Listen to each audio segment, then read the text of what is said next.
E aí, bom dia, retornando após as férias, agosto, me parece que só voltamos presencial em setembro, mesmo assim há uma conversa de outubro, né? Mas de qualquer forma, vai voltar gradual, né? 30% ou 35% e tal. Então, todo mundo junto mesmo, acho que não teremos esse ano, né? Mas é possível, esperamos, né? Que parte, né? 35%, depois mais 35% e assim vamos nos vendo. E enquanto isso, continuamos aqui com a nossa atividade. Espero que tenham, de alguma forma, aproveitado nesse período aí de férias. Nós estávamos na aula 39, né? Ainda da apostila 4. Estamos vendo a formação do Estado brasileiro, tínhamos visto o processo de independência. Então, estamos aqui na aula 40, tá bom? Do página 273 e 176. A primeira é aqui o resumo, eu vou seguir por esse resumo. E 176 é onde está o texto, você pode seguir por lá ou não. De qualquer forma, você sabe que tem que ler o texto. Fazer as atividades, não só por conta da nota, esse negócio todo do ano, mas principalmente porque nesse momento aqui, muita da bola é com você, né? Se você não se esforçar, não ficar em cima de você mesmo, vai deixar passar o tempo rolar, tá? Bom, a aula 40 trata aqui do primeiro reinado. Então nós vimos aquele processo de independência feito em torno da figura de Dom Pedro. Nós não conquistamos a independência por uma revolução, como os Estados Unidos ou como o Haiti, e nem tivemos um movimento fragmentado, né, com libertadores das Américas, né, com líderes locais e diferentes líderes. A nossa elite não conseguiu fazer isso. Nós tivemos algumas revoltas importantes que queriam a independência, inclusive a insurreição pernambucana foi a última que nós vimos, mas não seria a independência conquistada pelas revoltas. Vimos que houve aí um acordo desses setores em torno da figura de Dom Pedro. A partir daí conquistamos a independência, esse processo já foi visto. Mas e agora? Né? A maior parte dos textos, mas não mudou nada, continuou como estava, mais ou menos. Né? Então, de fato, nós continuamos com uma estrutura da plantagem ou da plantation. Latifundiária, escravista, voltado ao mercado externo, uma elite agrária, pouca, né, participação popular, ou praticamente nos meios institucionais, nenhuma participação, né? O lugar de participação do povo acabou sendo a rua.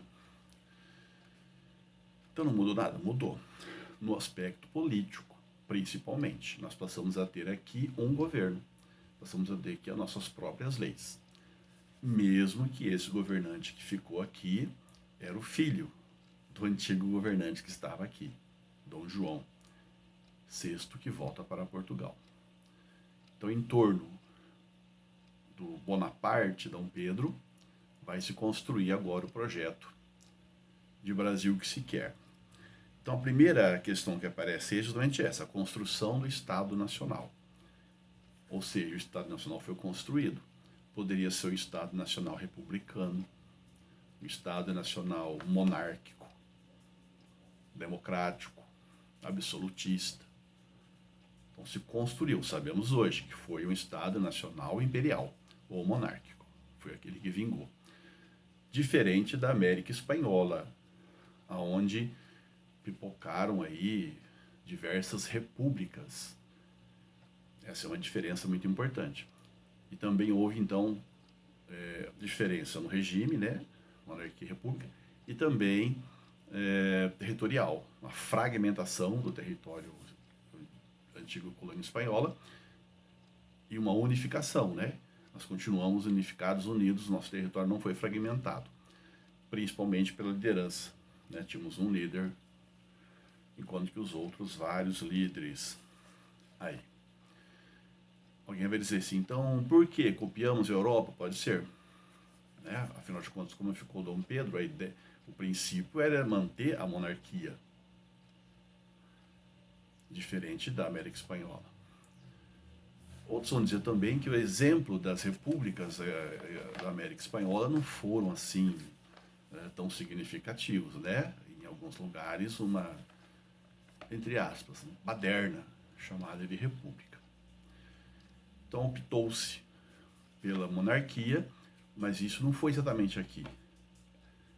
Nós estamos aqui nesse período do primeiro reinado, mas essa construção vai até 1831. Então esse período vai da proclamação da independência, 22 até 31, quando Dom Pedro abdica. Ainda temos um período regencial. Nesse período regencial também está em formação a nação. Qual é a nação que nós queremos? No final desse período, em que as elites praticamente mandavam diretamente no poder político, vai se decidir que a melhor forma era a monarquia mesmo, com a figura do Dom Pedro, agora o segundo. Bom, mas vamos chegar lá, tá? Primeira reflexão que nós temos aqui é que se a grande diferença, ou se a grande diferença é a questão política, como é que ficou isso? Então nós tínhamos que nos organizar politicamente, tínhamos que fazer as nossas próprias leis. As leis que organizavam aqui vinham lá de Portugal. Agora temos que fazer a nossa própria lei, sabendo que isso chama-se Constituição. Então foi convocada uma Assembleia Constituinte, tentou-se, né,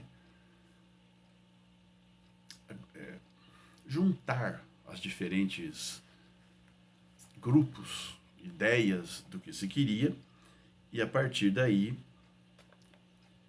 criou-se uma Constituição que vai ser chamada de Constituição da Mandioca. Essa Constituição, ela está sendo elaborada, ela está dando certos poderes ao Legislativo, uma certa autonomia, vamos dizer assim, baseado naqueles princípios dos três poderes. Não agradou a Dom Pedro, que considerou que estaria tirando o poder dele. Então já vai ter aí uma oposição. Ela é chamada de Constituição da Mandioca porque ela vai defender o voto censitário, a participação política censitária, que significa, você sabe, a partir da renda que você tem. Então, para você ser eleitor, tinha que ter renda tal. Para ser candidato, uma renda mais alta ainda, tá? Estamos falando aqui na Câmara, né? Então, bicameral, Câmara dos Deputados e dos Senadores. Como esse projeto vai desagradar Dom Pedro, ele vai simplesmente falar assim, não quero, tá? Ele ameaça, ele se desfaz, ele cerca o local de discussão da Assembleia dos Constituintes, vamos dizer assim, que resistem, continuam lá, firmes, e aí ele fala, acabou isso. Ele dissolve a Assembleia Constituinte, convoca um grupo de pessoas notáveis, 10 notáveis, 10 pessoas que ele considera que vai fazer a Constituição digna do Brasil e dele. Do Brasil e dele. Então temos então a Constituição de 1824. Então, da Mandioca não deu certo, tiraria, né, algum dos poderes de Dom Pedro, e agora vai ter a de 1824, que vai ser a que vai durar durante toda a monarquia, uma das nossas constituições que mais durou, tá? Então é a primeira Constituição, porque a outra não foi aprovada, tá certo? 1824. Mais ou menos, você deve lembrar aqui, né, nosso texto não trabalha aqui direto com as características dessa Constituição, mas você vai lembrar, né? Então é uma Constituição monárquica, ela é parlamentarista, ela tem influência do iluminismo, do liberalismo, ela tem os 3 poderes e mais um, então são 4 poderes, o executivo, o legislativo, o judiciário e o moderador, que será inclusive grande motivo de divergência e de questionamento daqueles que queriam uma descentralização, porque esse poder moderador estava na mão ou nas mãos do imperador, tá? O voto continuou sendo censitário. Por que falava da mandioca? Porque como mostrar sua renda, né?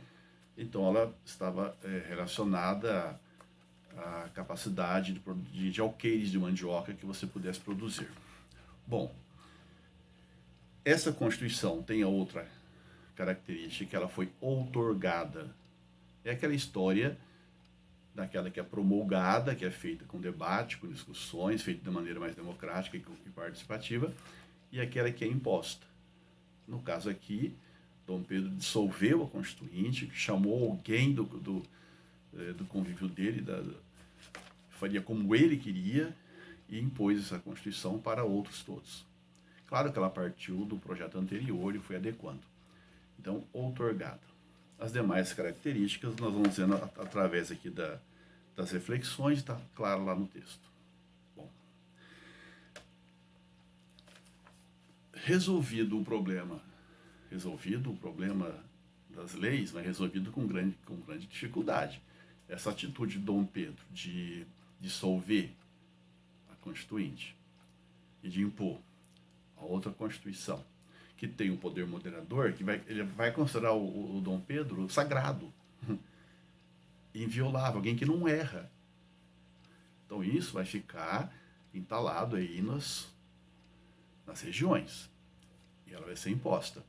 Então vamos ter resistências a isso. Vai ser um dos fatores que vai fazer com que aquela imagem de Dom Pedro que unificou para a independência comece a ser a Dom Pedro que quer governar sozinho, está aqui nesse primeiro momento. Tá? Bom, precisávamos então agora discutir a própria reconhecimento da nossa independência. Tivemos reconhecimento interno, vamos perceber na parte 2, que eu vou discutir um pouco sobre esses conflitos, mas também tinha que ter um reconhecimento externo. Externamente, o primeiro país a reconhecer a nossa independência, o grande país, vai ser os Estados Unidos. Já em 1824, muito provavelmente baseado na doutrina Monroe, lá de América para os americanos, eles reconhecem a nossa independência. Para eles era importante, né, que a América ficasse livre da dominação europeia. Portugal resistiu e acabou aceitando a nossa independência mediante um acordo. Então o Brasil vai pagar a sua independência, coisa que eu nunca vi. Então ele paga a Portugal uma indenização por tornar-se independente. Como não tinha dinheiro para fazer isso, é óbvio, o Brasil vai emprestar. E vai emprestar da Inglaterra. Então a Inglaterra, que já tinha influência do Brasil desde a vinda da família real para cá, agora, além da influência, vai ter essa dívida para ser cobrada. Ela empresta o dinheiro, o Brasil paga a independência, a indenização, e Portugal praticamente pega esse dinheiro e devolve para a Inglaterra por conta das dívidas que Portugal tinha com a Inglaterra. Então, na prática, o que nós fizemos foi comprar as dívidas portuguesas com os ingleses. E já começamos, portanto, devendo uma dívida externa bastante razoável. Depois desse processo, a Inglaterra vai também reconhecer a nossa independência. Ela está interessada nela desde o início, mas ela reconhece agora. Óbvio que ela não queria ficar em más lençóis também com Portugal. Depois que Portugal aceita, ela também reconhece. Para reconhecer, ela emprestou dinheiro, né? Então agora ela vai exigir que aqueles tratados de 1810 fossem prorrogados. Então vamos continuar com aquela... Lembra o tratado de 1810? Aliança, amizade e comércio? Então, na parte do comércio, lá na parte econômica, aqueles privilégios que os produtos ingleses tinham a entrar aqui, uma taxa alfandegária menor que a dos outros países? Pois é, continua. Tribunal inglês, presença inglesa, tudo vai ser prorrogado. E também vai tirar de Dom Pedro um compromisso de acabar com o tráfico de escravos. Na Inglaterra, que ganhou muito com a escravidão, agora está num outro processo. Tá? Estamos em 1800 aqui, 22 para frente é outro processo. Bom, se temos uma dívida logo na proclamação, né, no reconhecimento, e economicamente estávamos também ruins. Então, Dom Pedro não teve vida fácil aqui, né? Os nossos produtos, aqueles que nós exportávamos, estavam em crise, né? A maior parte era crise mesmo de exportação, devido a concorrências externas que nós tínhamos. Os principais produtos, o açúcar, que tinha sido o nosso grande produto na época da colônia, agora tem a concorrência do açúcar da área das Antilhas, do açúcar de beterraba. Portanto, ele perde nessa disputa, perde muito do valor nessa disputa. O algodão, também, produto importante, etc., mas vai ter a concorrência da produção de algodão, sobretudo nos Estados Unidos. A produção de couro, também na concorrência dos nossos irmãos. Então, veja, dificuldades. Para não falar de problemas da própria natureza que tivemos aqui, como um período de profunda seca. Tá? E o outro produto que nós tínhamos era o tabaco. Mas o tabaco estava relacionado a sua importância ao tráfico de escravos. Né? Ele era ir lá no escambo. Como já tínhamos esse compromisso de acabar com a escravidão, era um produto que você não sabia até quando ele seria tão importante assim. Portanto, economicamente complicado. Politicamente resolvendo, economicamente certo. E o café, mais lá à frente. Tá? O café, mais à frente, é que vai aparecer aqui.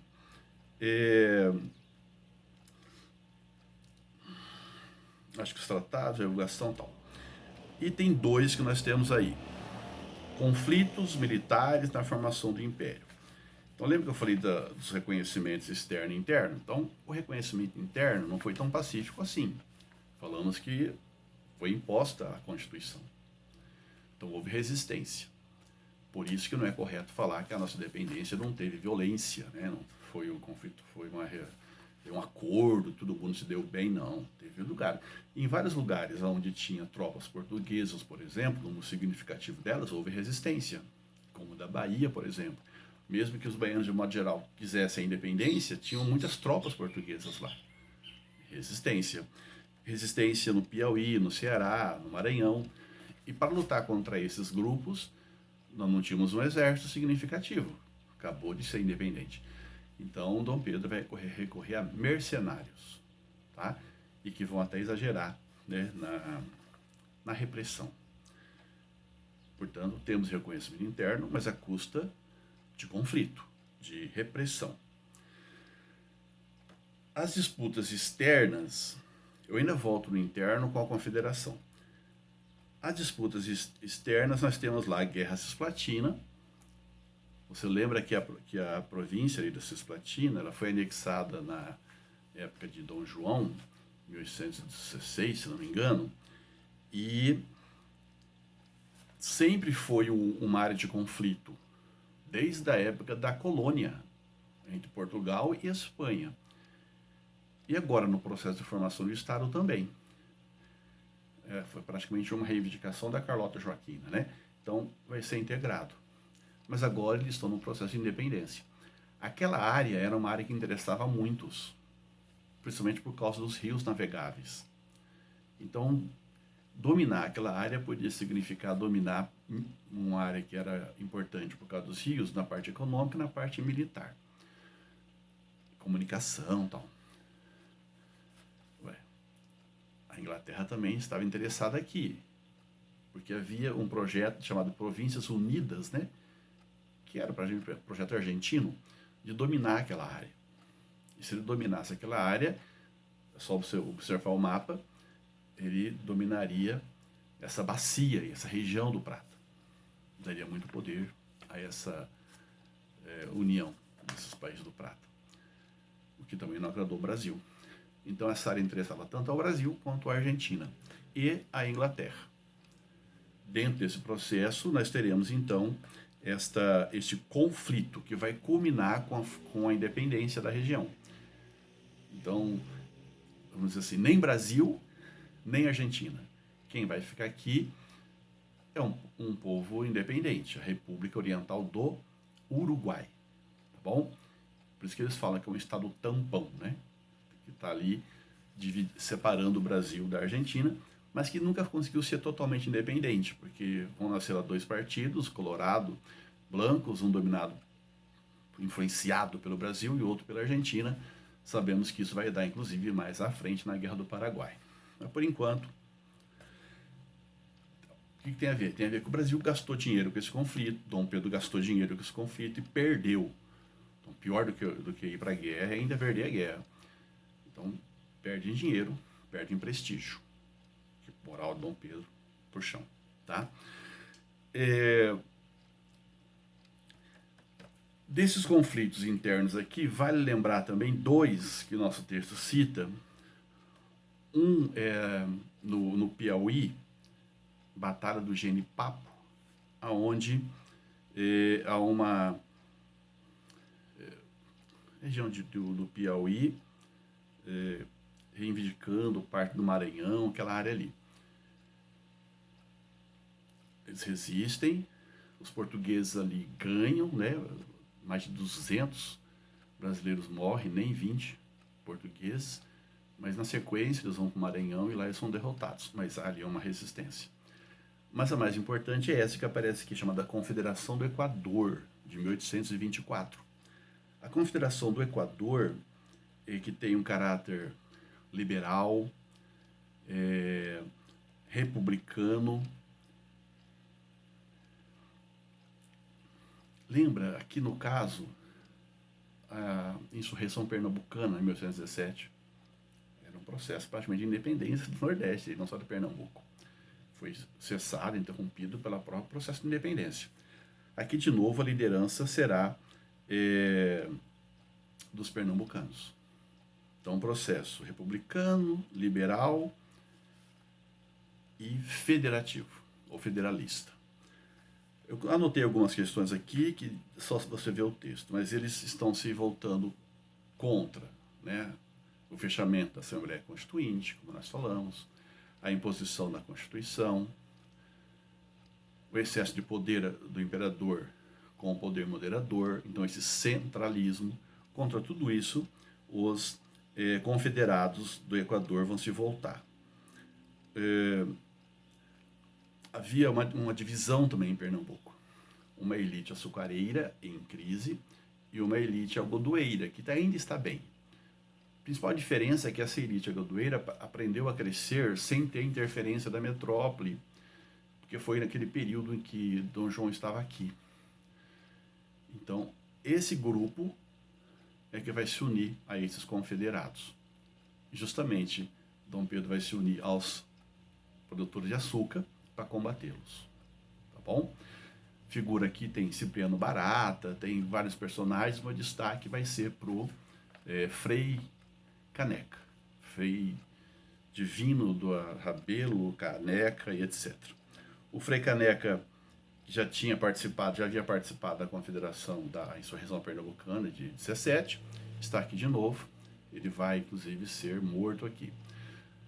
Os relatos contam que ninguém queria enforcá-lo, respeito que ele tinha, ele era muito ligado à população de um modo geral, então ele acabou sendo fuzilado. Você já conhece essa história, tá bom?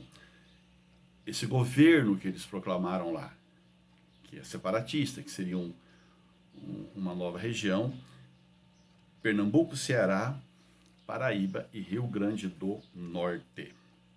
Não deu. Mas a confederação é importante, hein? Cai no vestibular. E o terceiro item, já chegando aqui para o final, é a situação política desde o primeiro reinado aqui. Então, desde antes da independência, já tínhamos um conflito entre portugueses e espanhóis, e brasileiros, vamos dizer assim, tá? Entre aqueles que estavam aqui e aqueles que vinham para cá. Os portugueses dominavam principalmente as atividades econômicas, né?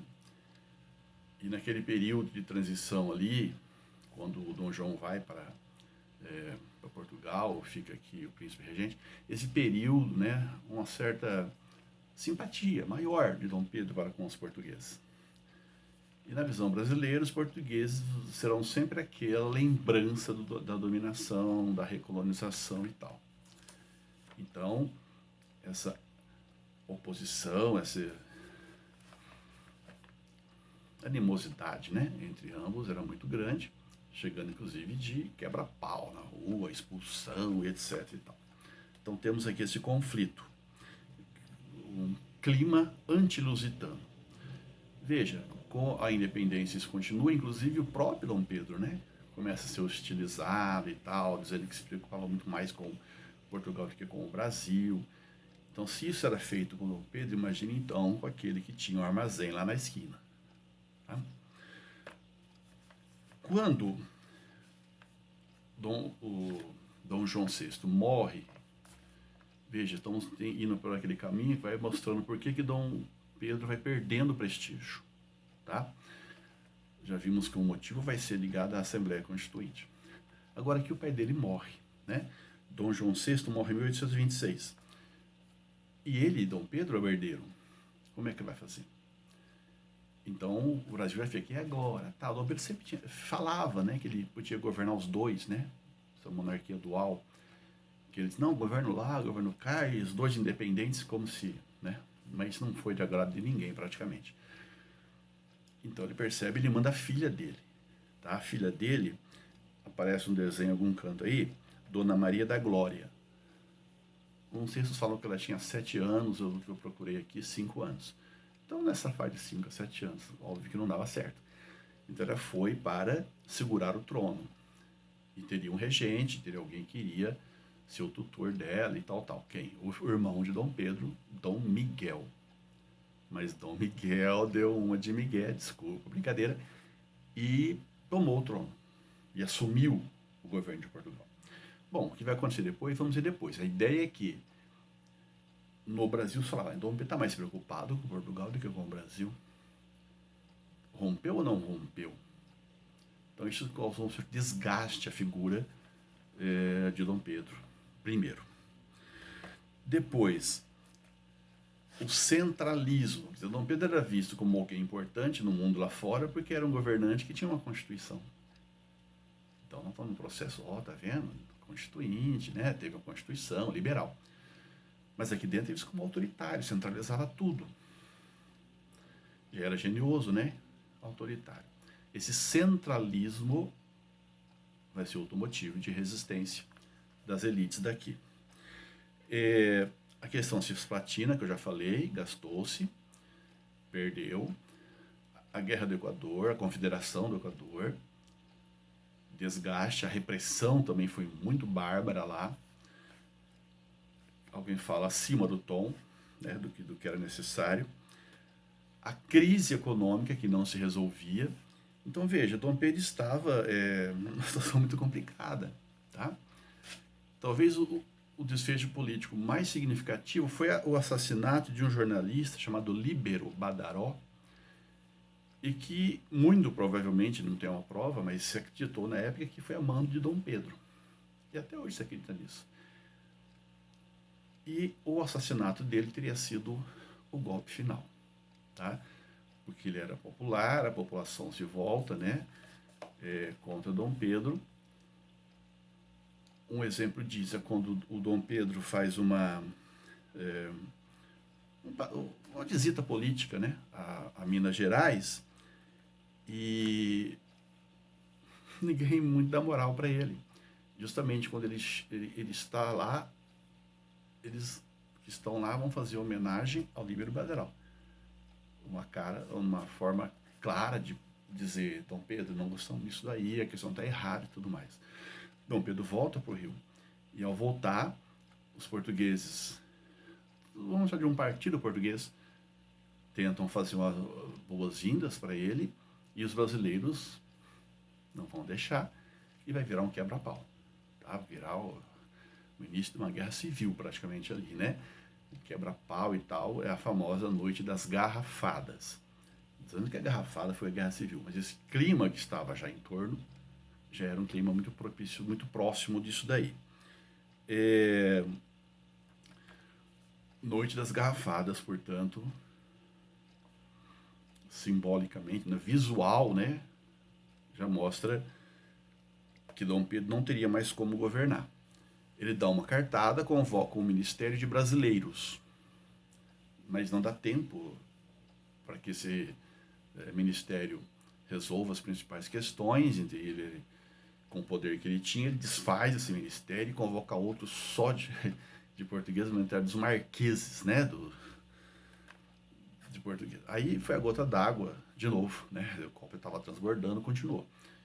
Quando ele faz isso, a população, quando eu falo população, você sabe que é esses membros da elite que influenciavam aqui no mundo da política, tá bom? O povão mesmo está distante aqui. Dentro desse processo, Dom Pedro